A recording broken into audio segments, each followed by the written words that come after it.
Creating reports on portfolios has always been one of the core reasons why advisors subscribe to analytics, and there are lots of different ways of creating different reports for different portfolios, but one of the most popular ways of doing it is using our scans. Now, to find where the scans are, the easiest way of accessing them is click on your portfolio tab on the left hand side, go and find a portfolio that you want to create a report on. So let's go and use my model portfolio 3, click on add, and straight away you'll see a little icon next to it. That's the medium scan, but you've got a little shortcut link on the left hand side, settings tab, and that will give you access to the short, medium or long scan. We'll start off with short scan. This is the smallest of the scans, it's only just one page. It doesn't really go into fine detail about the underlying holdings of a portfolio, it just shows you the overall portfolio, the expense, the charge, the ratings, the risk, the asset allocation, and a performance at the bottom against benchmark. And once you're ready, click on PDF, that will PDF into one page, your branding on the top left hand corner. And it's quite a nice way of just simply showing a client everything you want them to know about a portfolio, rather than just going into intricate detail about what it invests in. Onto the medium scan, this is more detailed, it will show you more information about the underlying holdings and where it invests, etc. So it's spread out over 2 pages, initially showing you the performance of the portfolio, again versus benchmark, then on to the underlying holdings, the year, the 3-year, the rating of each and the quartiles. Then further detail about the asset allocation. Before on the short scan it was just an asset split chart. This shows asset split, sector split, regional split and top 10 holdings, and then some nice little charts underneath, not looking just at the portfolio versus benchmark, but underlying holdings.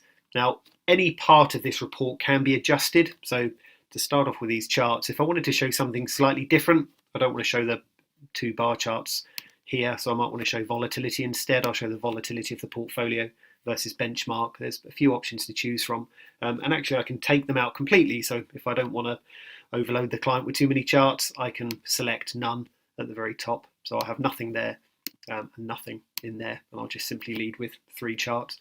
Further up the pages, you've got the little hammer and spanner settings on the left hand side. So within the box here, I might not want to look at 1 year, 3 year, I might want to do 3 and 5, and I might want to show FE risk score instead of crown rating. So it's up to the user. Click on that little settings tab, takes to the little box, and I can change that from 1 year to 5 year, and I'll change that to the FE risk score instead of crown rating. I can save that as a default, so if I want every single medium scan thereafter to always show these features, instead I can click on default, or simply if I just want to change this particular scan, I can click on go, and it will amend the one I'm looking at, 3 year, 5 year, and FE risk score.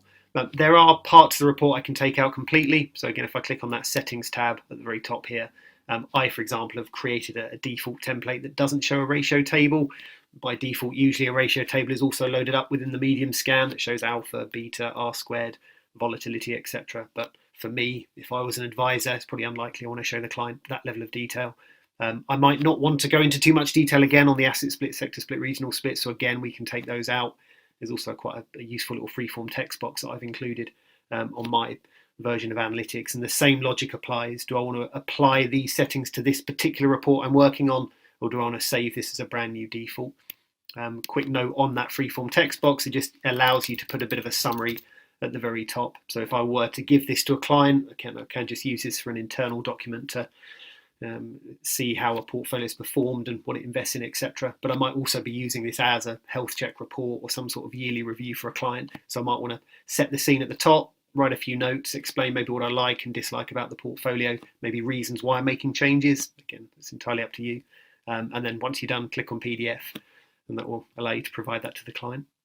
And lastly, a long scan, as the name suggests, it just goes into a lot more detail. It's over 5 pages. So the same information that was in the medium scan and similar sort of layout, but in more detail. So in here, I've got fact sheet information of each one of my funds. I've got a lot more charts, of which again, I can change. I've also got scatter charts in this one as well, of all the funds and the underlying portfolio over 1 and 3 year. Deeper analysis on the asset allocation, whereas before it was just simply an asset split. It's actually telling you this time how the asset split has been calculated from the underlying holdings. Same with regional split, same with sector split, and then SAN graphs as well to show you the changing nature of that asset allocation over time. And a stock overlap chart, so it shows you if there is any significant overlap in the underlying holdings of each one of those funds. So it can tell me if I've got 10 funds in my portfolio, they might all invest in the same stock, like Google, to the tune of 5% of my portfolio invest in just one stock because of that significant overlap. And similar to the medium scan, Much of this can be changed and altered and modified either on the fly by selecting those little tabs or the main settings tab at the very top. It's also worth pointing out that on the left-hand side, this is not the only place you can go and access a short, medium and long scan. If you click on the portfolio and open it up, so you're actually looking inside the portfolio, you'll see on the left-hand side under the Reports tab, there's again a shortcut. You can go and access the short scan, medium scan and long scan. So if you've just built a portfolio, don't feel you have to go back to the main screen and then hit that little shortcut button. You can just do it from within the portfolio itself.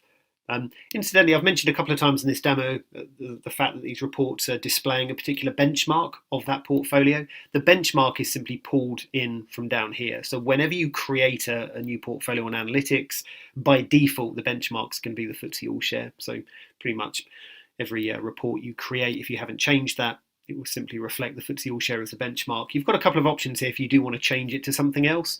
Obviously, you can keep it as FTSE All-Share if you think that's the most relevant benchmark for your client. But on the left-hand side, every single option over here hasn't just got an add button, so you can add something into a portfolio. It's got a little downward arrow as well, and that downward arrow allows you to add it as a benchmark. So if I wanted something like RPI to be the benchmark, just go and find RPI under indices. If I wanted a mixed investment sector to be a benchmark, just go and find the mixed investment sector and then click on add as benchmark, and it changes it. And you can even build your own benchmarks. There's nothing stopping you building a portfolio of indices or maybe a portfolio of sectors to create a kind of a composite benchmark that you've created yourself. That will be saved as a portfolio, and I could then add that portfolio as the benchmark of this one. The third option you have is to get analytics to build your benchmark for you.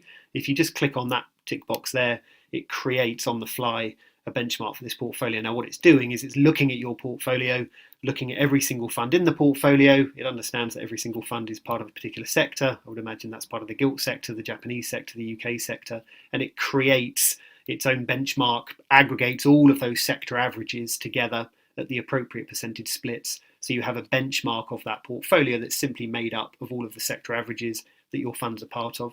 And it's clever enough to understand that if your portfolio's changed throughout time, as this one has, because this is a model, maybe your model changes every 3 months, every 6 months, the benchmark, the composite benchmark, would change in line with your model as well. So I hope you found that little tip useful. As ever, if you need to speak with us, you can either do that digitally by clicking chat with an expert in the bottom right hand corner.